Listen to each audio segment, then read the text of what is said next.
오늘 배우신 하나님의 말씀은 어제에 이어서 마태복음 15장 29절부터 마지막 절까지 29, 39 교독하고 마지막 절은 합독합니다. 29절부터 마지막 절까지.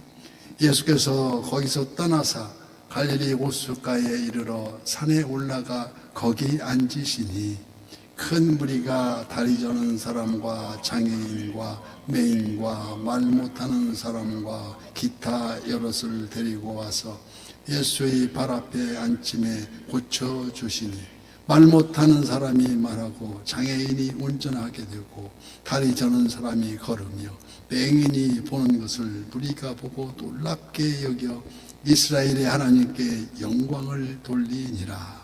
예수께서 제자들을 불러 이르시되 내가 무리를 불쌍히 여기노라. 그들이 나와 함께 있는지 이미 사흘임에 먹을 것이 없도다. 길에서 기진할까 하여 굽어 보내고는 못하겠노라. 제자들이 이르되 광야에 있어 우리가 어디서 이런 무리가 배부를 만큼 떡을 얻으리이까.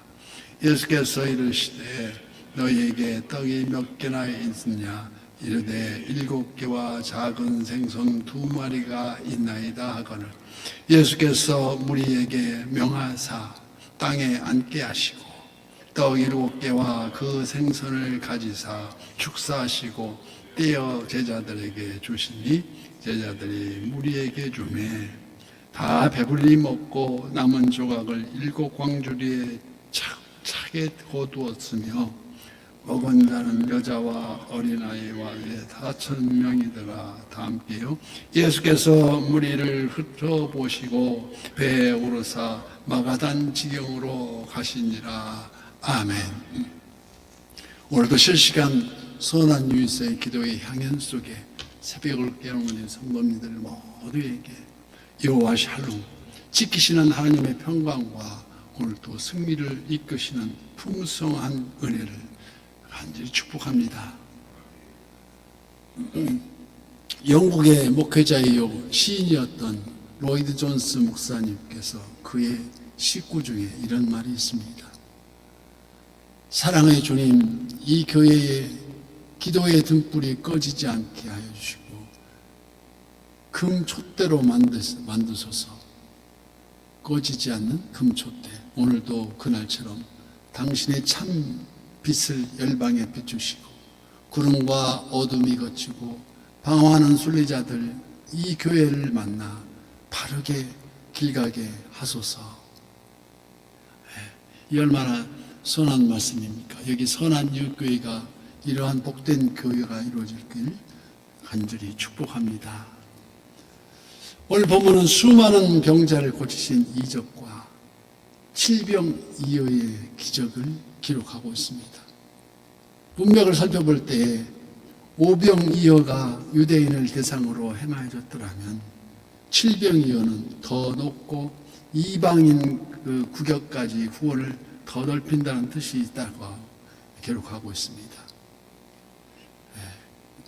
그 근거로 오병이어를 먹이고 남은 12바구니, 그 12는 이스라엘 12지파와 바구니는 유대인이 쓰는 도구였으며 그러나 7광주리가 남은 이 본문의 말씀은 칠병이어의 바로 7이 온 우주의 충만을 뜻하는 온전수라는 것입니다. 광주리는 두로와 시돈, 데가볼리 이방인들이 주로 사용하는 광주리 도구였습니다. 이방 가나안 여인이 귀신 들린 딸을 단지 말씀만으로 고쳐주시고 29절 말씀과 같이 예수께서 거기서 떠나사 갈릴리 호숫가에 이르러 산에 올라가 거기 앉으시니 큰 무리가 다리 저는 사람과 장애인과 맹인과 말 못하는 사람과 기타 여럿을 데리고 와서 예수의 발 앞에 앉힘에 고쳐주시더라는 것입니다. 여기 예수의 발 앞에라는 그 표현은 우리 주님 전에 마치 성막에서 헌신하는 자세로 우리가 자신을 송두리째 우리 주님께 의지하는 그런 표현의 행위라고도 할 수 있습니다. 이를 불쌍히 여기사 말씀하시는 그 성경은 다음 구절을 이렇게 기록합니다. 31절. 말 못하는 사람이 말하고 장애인이 그걸 온전하게 되고 다리 저는 사람이 걸으며 맹인이 보는 것을 무리가 보고 놀랍게 여겨 이스라엘의 하나님께 영광을 돌리더라. 이는 성경을 통해서 창세 이후에 율법과 선지자들이 예언하고 기다리던 메시아가 오시면 바로 이러한 징조가 나타날 것을 기록되어 있는데, 그때의 맹인이 눈이 밝아진다고 이사야 35장 말씀과 같이 사슴같이 뛸 것이며 모든 사람의 귀가 열릴 것이요 그때 저는 자는 뛸 것이며 말 못하는 자의 혀는 노래하리니 이는 광야에서 물이 솟겠고 사막에서 시내가 흐름같이 그같이 이 모두가 하나님 나라의 표적을 나타내고 있습니다. 예수님은 32절 말씀, 예수께서 제자들에게 불러 이르시되 내가 우리를 불쌍히 여기노라. 여기 이 불쌍히 여기노라. 오병의 때에도 가난한 여인의 딸을 고쳐주실 때도 또 지금 각종 병든 자들을 고쳐주심에도 그 일이 동기는 오직 불쌍히 여기라는 것입니다. 이 불쌍히 여기심의 원어적 해석은 그냥 안쓰럽게 여기는 것이 아니고 창자가 끊어질 것 같은 그 안타까운 연민의 정을 의미한다고 합니다. 우리 난중일기 이순신 장군이 쓴 그 난중일기 중에도 이런 대목이 나옵니다. 나무애를 끌라니 한산섬 발걸 탈박은 밤에 수리에 홀로 앉아 깊은 씨름하던 차에 어디선가 일성호가 휘하는 그 일성호가 나무애를 끊는다. 나무애라는 소리, 애가 간입니다. 오장육부의 간이 끓어서 잠이 안 온다는 소리가 갖고 아주 애틋한 그런 말씀, 불쌍히 여기심이라는 소리입니다. 그래서 창자가 끊어질 것 같은 안타까운 연민의 정들. 그래서 남도 방언에 요즘에는 사투리가 별로 안 쓰지만 그 남 방언에 이렇게 표현되어 있습니다. 엄마가 하는 얘기가 적혀 있는데 아장하는 거는 아기가 위험에 처할 때 막 달려오시면서 엄마가 하는 말이 바로 그 표현입니다. 음매 내 새끼 어찌구나 하고 달려서 치마폭을 싸서 아는 엄마의 모습이 상상이 됩니다. 숱한 고난을 견뎌온 그 부부간의 정, 또 자녀들과의 관계가 서로 불쌍히 여긴다면 이 얼마나 감사한 일인지 새삼 다 어떠한 잘못도 어떠한 시도 다 용납할 수 있다는 것입니다. 이어서 오늘 본문에서도 그들이 나와 함께 있은지 이미 사흘임에 먹을 것이 없도다. 길에서 기진할까 하여 굶겨 보내지 못하겠노라고 우리 주님 말씀하십니다.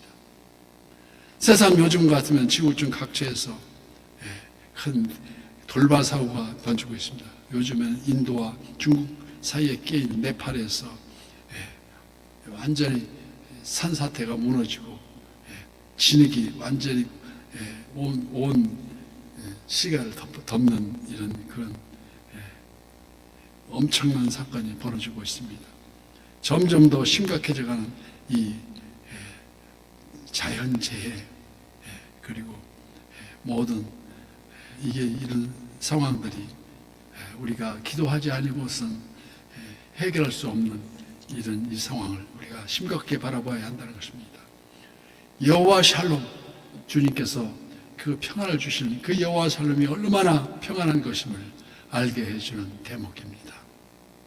이어서 34절 말씀으로 예수께서 이르시되 너희에게 떡이 몇 개가 있느냐 이르되 7개와 작은 생선 2마리가 있나이다 하거늘 이미 예수께서 500여를 행하시어서 수많은 사람들을 배불리 먹이시는 이적을 행하신 적이 있었음에도 불구하고 제자들 또다시 양식에 대한 걱정을 하고 있습니다.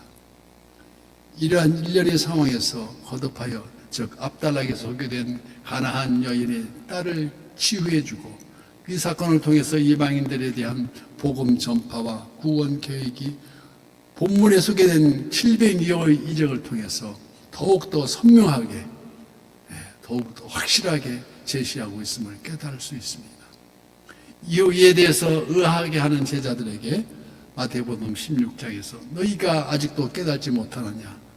떡 5개로 5,000명을 먹이고 죽은 것이 몇 바구니며 떡 7개로 4,000명을 먹이고 죽은 것이 몇 광주리에 있는지 기억하지 못하느냐고 우리 주님은 직접 실책하고 계십니다. 요한복음 6장에서 마찬가지예요. 예수께서 이르시되 나는 생명의 떡이니 내게 오는 자는 결코 줄이지 아니할 터이요 나를 믿는 자는 영원히 목마르지 아니하니라고 말씀하십니다. 내가 곧 생명의 떡이라는 것입니다. 나는 하늘에서 내려온 살아있는 떡이라 말씀하십니다. 사람이 이 떡을 먹으면 영생하리라. 내가 줄 떡은 곧 세상의 생명을 위한 내 살인이라고 우리가 성찬식 때마다 우리가 되뇌이고 있습니다. 소위 종교인이라면, 신앙인이 아닌 종교인이라면 인간의 생각과 관점으로 사물과 사건을 바라봅니다. 그러나 종교인이 아닌 신앙인 바로 그렇습니다. 그들의 믿음은 하나님의 관점에서 바라봅니다. 그래서 믿음은 바라는 것들의 실상이요 보이지 않는 것의 증거라고 말씀하듯이 선진들이 이로써 증거를 얻어놓으라고 기록하고 있습니다. 오병이어 때는 너희가 먹을 것을 주라 하시던 예수님이 지금 직접 나서시면서 너희에게 떡이 몇 개냐고 묻습니다. 믿음은 바라보는 것의 실상이 보이지 않는 것의 허상을 바라보는 것이 아니라 눈앞에 있어야 할 간절한 연민의 정으로 속 끓는 마음으로 불쌍히 여기는 마음으로 없을 것을 보는 것이 아니라 있는 것을 바라보는 눈입니다. 믿음의 눈. 광야는 이스라엘 백성이 만나를 경험한 그런 장소였습니다. 텅 빈 공간, 아무것도 없는 이 공간에 말씀으로 바로 태초에 말씀이 계시니라. 이 말씀이 하나님과 함께 계셨으니 이 말씀은 곧 하나님이시라고 말씀하십니다. 거두시는 이는 바로 여호와시고 주시는 이도 여호와시라고 신뢰하는 믿음의 표징이라 할 수 있습니다. 광야 교회를 통해서 하나님의 언약 백성으로 하나님만 절대 신뢰하는, 하나님을 기쁘시게 하는 하나님의 참사랑과 궁일하심을 모르는 저들에게 생명의 말씀을 들려주고 함께 모여 작은 정성을 전해주는 이 선한 이웃의 지체로서 우리가 잘 아는 그런 적 이제는 내가 사는 것이 아니요 오직 내 안에 그리스도께서 사시는 것이라 말씀하시는, 이제 내가 육체 가운데 사는 것은 나를 사랑하사 나를 위하여 자기 자신을 버리신 하나님의 아들을 믿는 그 믿음 안에서 사는 것이라고 고백하면서 오늘도 이 아침 말씀을 묵상하면서 오늘도 승리하는 모두가 되시기를 예수님 이름으로 간절히 축복합니다.